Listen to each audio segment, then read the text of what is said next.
कुमार और आप देख रहे हैं आपका अपना YouTube channel star coaching centre Jamui. इस वीडियो में आज हम आपको बताएंगे 10वीं कक्षा के सेकेंड टर्म एग्जाम के लिए प्रकाशित किए गए जैक बोर्ड के द्वारा सेट को। तो जो सेट प्रकाशित किया गया है उसमें पहला सेट जो था उसका हम 8 नंबर सवाल तक हल कर चुके थे। आज हम 8 नंबर के आगे के प्रश्नों को हल करने वाले हैं और देखने वाले हैं कि किस प्रकार से हम उसके आगे के प्रश्नों को हल करते हैं या फिर हल करने में हमको किन किन कठिनाइयों का सामना करना पड़ सकता है, ताकि जब हम एग्जाम सेंटर में बैठे तो हमको समस्या न हो, हम आसानी से उन प्रश्नों को हल कर सकें।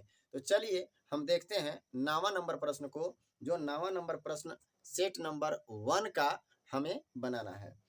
तो जैसा कि आपके स्क्रीन पे आ रहा है उसमें कहा गया है, उस त्रिभुज एबीसी का क्षेत्रफल ज्ञात कीजिए जिसके शीर्ष ए 52, बी 47 और सी 7-4 है। तो चलिए सबसे पहले हम क्या करेंगे, एक त्रिभुज का निर्माण करेंगे या फिर त्रिभुज बनाएंगे और इनके निर्देशांकों को यहाँ दिखाएंगे। तो ए, बी और सी ये एक त्रिभुज है। इसके तीनों बिंदुओं के निर्देशांक या तीनों शीर्षों के निर्देशांक दिए गए हैं। तो ये जो आपका ए है वो है 5 और 2, बी का निर्देशांक है 4, 7 और सी का निर्देशांक दिया गया है 7-4। जब हम इसके सूत्र के बारे में बात करते हैं कि त्रिभुज का क्षेत्रफल निर्देशांक ज्यामिति के अंतर्गत कैसे निकलता है, तो इसका सूत्र होता है इस प्रकार का, जैसा हम लिख रहे हैं। तो यहाँ पे हम लिख सकते हैं त्रिभुज ए बी सी का क्षेत्रफल बराबर, तो त्रिभुज ए बी सी का क्षेत्रफल, क्षेत्रफल ठीक से दिख नहीं रहा है,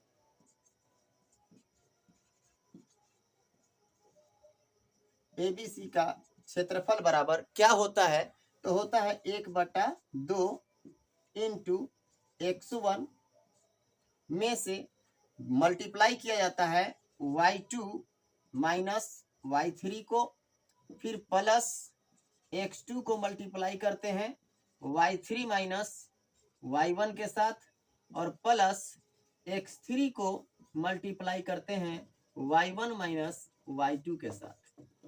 इतना क्लियर है?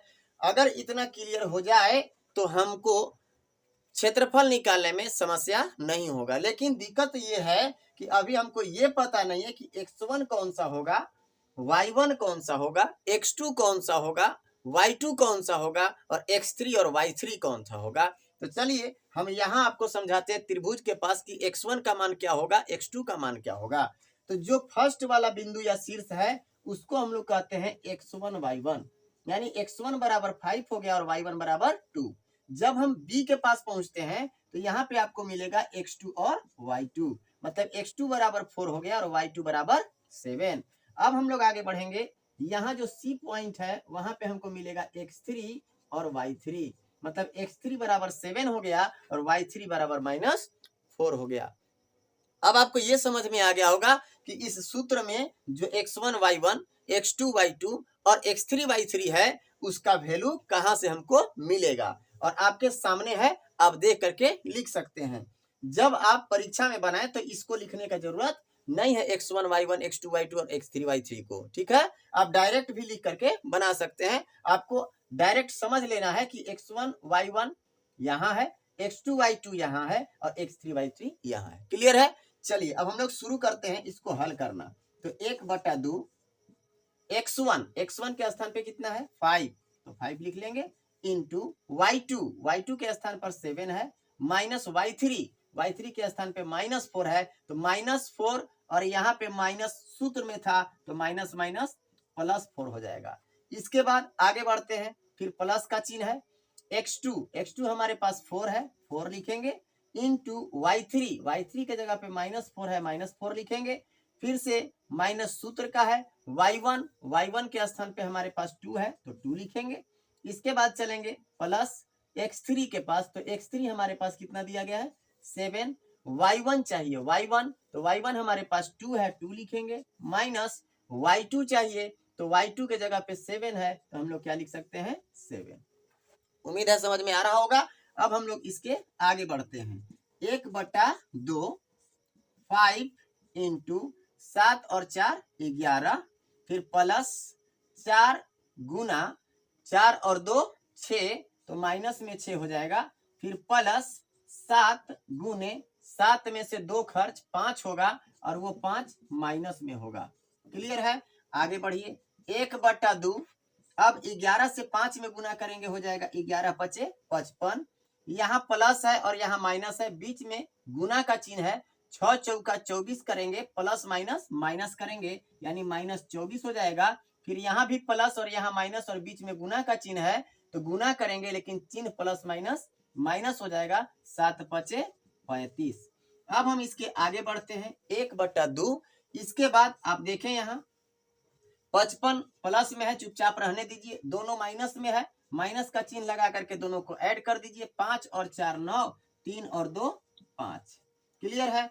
अब 1/2, अब 1/2 के बाद गुना का चिन्ह लगाना होगा क्योंकि यहाँ कोष्ठ है। इसके बाद हम क्या करेंगे, 59 बड़ा है 55 छोटा है, तो 59 में से 55 को घटाएंगे, बचेगा 4 और वो भी माइनस में बचेगा, इसीलिए हम लिखेंगे -4। जब 2 से 4 को काटेंगे तो 2 बार में कटेगा, यानी हमारे पास मिला कितना, -2 मिल गया, तो बराबर में -2 वर्ग मात्रक ही हमारा सही उत्तर है। उम्मीद है आपको समझ में आया होगा। यदि समझ में आए तो वीडियो को दूसरे छात्रों के पास भी या फिर अपने दोस्तों के पास भी शेयर अवश्य करें, ताकि वो भी इस सेट को पढ़ करके और परीक्षा के लिए तैयार रह सकें। चलिए इसके बाद हम देखते हैं इसके अगले प्रश्न को। अब हम देखते हैं 10वें नंबर प्रश्न को। 10वां सवाल कहता है, जो आपके स्क्रीन पे है, आप देखें और साथ में पढ़ें और समझें। धरती पर एक मीनार ऊर्ध्वाधर खड़ी है, मतलब एक मीनार है जो धरती पर सीधी खड़ी है। तो चलिए हम लोग मान लेते हैं कि यह एक मीनार है जो धरती पर सीधी खड़ी है। इसके बाद फिर कहता है कि मीनार के पाद बिंदु से 15 सेंटीमीटर दूर स्थित बिंदु से, मतलब ये मीनार है और मीनार के पाद बिंदु से कितना सेंटीमीटर की दूरी पर, 15 सेंटीमीटर है या मीटर है, मीटर है, तो 15 मीटर की दूरी पर क्या है, एक बिंदु है, और उस बिंदु से मीनार के शिखर का उन्नयन कोण 60 डिग्री है। मतलब इसी बिंदु से इस मीनार के शिखर का उन्नयन कोण कितना है, 60 डिग्री है। उन्नयन कोण और अवनमन कोण आप लोग जानते होंगे कि यदि हम नीचे से ऊपर की ओर देखते हैं तो जो दृष्टि रेखा होता है उसके नीचे के बनने वाले कोण को हम लोग उन्नयन कोण कहते हैं, जबकि हम यहाँ से देखते तो इस दृष्टि रेखा के ऊपर के कोण को अवनमन कोण कहा जाता है। तो चलिए हमारे पास उन्नयन कोण कितना दे दिया गया है, 60 डिग्री। अब कहता है मीनार की ऊंचाई ज्ञात कीजिए, मतलब ये जो मीनार है उसका ऊंचाई हमको ज्ञात करना है। मान लीजिए ये h है, तो यदि मीनार AB हो और C कोई बिंदु हो जहां से उस मीनार के शिखर का उन्नयन कोण 60 डिग्री दिया हुआ है, तो AB यानी मीनार की ऊंचाई हमसे पूछ रहा है। तो जब भी आप इस हाइट एंड डिस्टेंस के सवाल को बनाएंगे तो उसमें गिवन के रूप में जरूर कुछ न कुछ लिखना है। यदि आप नहीं लिखिएगा तो 1-2 नंबर आपका काटा जा सकता है। तो चलिए हम लोग सबसे पहले लिखते हैं गिवन जो दिया गया है। हम डायरेक्ट लिख भी सकते हैं दिया हुआ है। क्या दिया हुआ है उसको पहले लिखते हैं। तो सबसे पहले माना कि क्या AB एक मीनार है जिससे या जिसके पाद बिंदु B से 15 मीटर दूर C एक बिंदु है जिससे मीनार के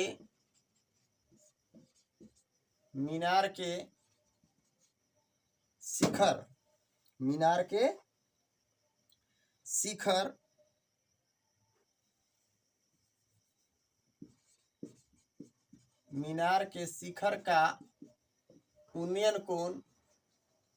उन्नयन कोण 60 डिग्री है। क्लियर है? इतना यदि समझ में आ गया है तो अब हम लोग डायरेक्ट आगे बढ़ते हैं त्रिकोणमितीय अनुपात के आधार पर। तो त्रिकोणमितीय अनुपात के आधार पर जो इसका ढाल होता है उसको निकालने के लिए हम लोग tan थीटा का इस्तेमाल करते हैं। तो चलिए हम लोग लिखते हैं, चूंकि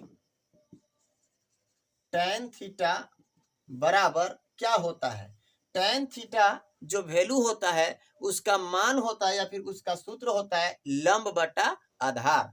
तो लंब हमारे पास क्या है, AB है, और आधार कौन सा है, BC है। यानी जो मीनार होगा वो 90 डिग्री पर ही तो खड़ा होगा, और अगर 90 डिग्री पर खड़ा है तो AB बटा BC यानी लंब बटा आधार होगा tan थीटा का सूत्र। तो tan थीटा बराबर हम लोग जानते हैं लंब बटा आधार। और इसी को अब हम और आगे बढ़ाते हैं, tan और थीटा के जगह पर ये जो यूनियन कोण है उसको लेंगे, बराबर आगे बढ़ेंगे तो आगे हमारा लंब बटा आधार, तो लंब हमारा क्या हो जाएगा AB, और AB को हम लोग क्या मान चुके हैं, H मान चुके हैं, और आधार हमारा क्या है BC। तो BC के जगह पे कितना दिया गया है 15 मीटर। या तो आप BC लिख लें एक बार, या फिर डायरेक्ट आप 15 मीटर भी लिख सकते हैं। अब tan 60 डिग्री का मान क्या होता है ये जानना जरूरी है। तो tan 60 डिग्री का मान होता है √3। तो √3/1 लिखा जा सकता है। H हमारे पास कितना है ये मालूम नहीं, लेकिन BC का वैल्यू हमारे पास मालूम है कितना 15। अब हम तिरछा तिरछी गुना कर लेंगे। जब तिरछा गुना करेंगे तो 1 से जब H में गुना करेंगे तो H होगा, और बराबर जब 15 से √3 में गुना करेंगे तो 15√3 होगा। यही हमारा मीटर में आपका आंसर हो जाएगा। हम इसको और क्या लिख सकते हैं, तो अंतिम में हम लिख सकते हैं अतः मीनार की ऊंचाई जिसको हम लोग H माने हैं उसका वैल्यू हो गया 15√3 मीटर, और आपका यही सही उत्तर है। उम्मीद है आपको समझ में आ रहा होगा। यदि समझ में आ रहा हो तो इस वीडियो को सब्सक्राइब करें, शेयर करें और दूसरे छात्रों के पास भी शेयर करने का प्रयास करें। अब हम लोग देखेंगे इसके अगले प्रश्न 11 नंबर को। 11 नंबर प्रश्न आपके स्क्रीन पे है, देखिए। यदि tan A बराबर cot B हो तो सिद्ध कीजिए कि A प्लस B बराबर 90 डिग्री है। तो जो पहले हमको दिया गया है उसको हम गिवन के रूप में लिख लेते हैं। तो चलिए गिवन में क्या दिया गया है उसको देखते हैं। गिवन में दे दिया tan A बराबर cot B दिया हुआ है। अब सिद्ध क्या करना है, टू प्रूव दैट मतलब हमें सिद्ध करना है A प्लस B बराबर 90 डिग्री। तो हम लोग अब प्रूफ में चलते हैं और प्रूफ में सिद्ध करने का प्रयास करते हैं। तो ध्यान दीजिएगा, दिया हुआ क्या था लिखेंगे, चूंकि tan A बराबर दिया हुआ है cot B, यानी tan A बराबर cot B दिया हुआ है। तो थोड़ा सा गौर करें, यहाँ यदि tan A है इसको हम cot में बदल देते तो cot और cot दोनों कैंसिल हो जाता, तो A प्लस B बराबर कुछ हो सकता था। तो चलिए हम लोग थोड़ा सा काम करते हैं कि ये tan को रहने देते हैं या फिर tan को चेंज कर देते हैं। किस रूप में, cot के रूप में, tan को चेंज ही कर देते हैं।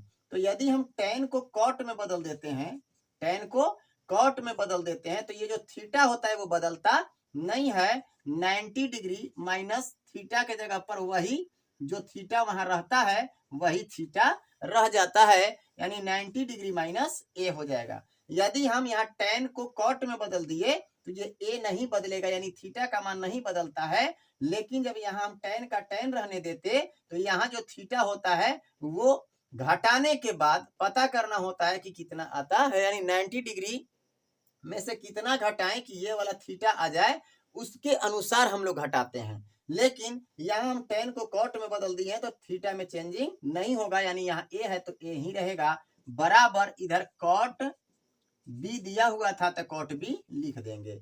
अब चलिए cot 90 डिग्री माइनस थीटा यहाँ आ गया और cot थीटा यहाँ आ गया, यानी cot B यहाँ आ गया। यहाँ पे cot 90 डिग्री माइनस A बराबर cot B। अब देखिए दोनों तरफ cot है तो cot और cot अपने आप कैंसिल हो जाएगा, और जब cot कैंसिल हो जाएगा तो कैंसिल होने के बाद हमारे पास बचेगा क्या, 90 डिग्री माइनस ए बराबर बी, यही हमारे पास बचेगा।